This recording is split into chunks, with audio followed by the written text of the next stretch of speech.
आज आपण बनवणार आहोत बिरडा भाजी। त्याच्यासाठी मी इथे कढई ठेवलेली आहे। त्याच्यामध्ये 2 ते 3 मोठे चमचे तेल घातलेलं आहे। त्यात आपण टाकणार आहोत जिरं, 1 चमचा जिरं, 1 चमचा आलं लसूणची पेस्ट,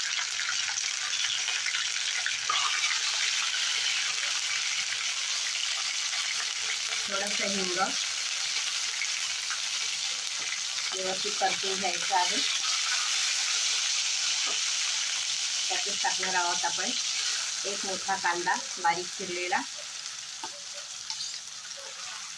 कांदा थोडा मऊ होईपर्यंत याला आपण शिजवून घेणार आहोत। कांदा छान मऊ झालेला आहे। आता आपण त्याच्यामध्ये टाकणार आहोत बारीक चिरलेला टोमॅटो।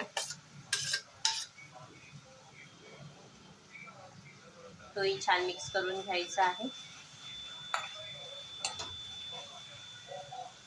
आणि ह्याच्यामध्येच आपण टाकणार आहोत हे सोललेला बिरडा, कडेवालाचे बिरडा इथे सोलून घेतलेला आहे ते त्याच्यामध्ये टाकणार आहोत।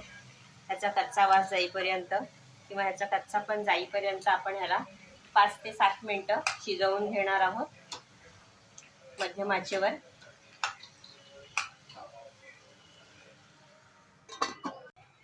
5 ते 7 मिनिटं झालेली आहेत।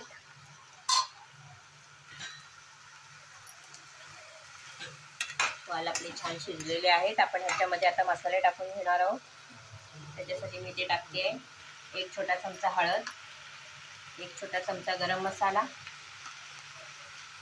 1 छोटा चमचा धना जिरा पावडर आणि इथे घेतलेला आहे मिक्स मसाला।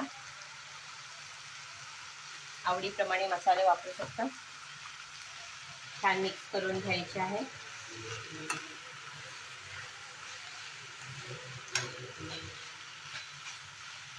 तुम्ही इथे मी फ्रेश कोकोनट वापरते। आवडीप्रमाणे पाणी टाकायचं आहे आणि सर्व मिश्रण एकत्र मिक्स करून 10 मिनिटं शिजवून घ्यायचं आहे। त्यातच टाकणार आहोत चवीप्रमाणे मीठ। आता हे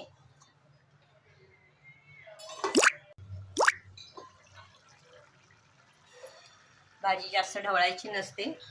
आता ही व्यवस्थित शिजलेली आहे, 10 मिनिटं झालेली आहेत। भाजी आपली बनवून तयार आहे। तर गॅसची फ्लेम बंद करते आणि सर्विंग प्लेटमध्ये काढून घेते। ही भाजी तुम्ही चपाती, भाकरी किंवा भाताबरोबर खाऊ शकता। आवडल्यास लाईक, शेअर, सबस्क्राईब करा।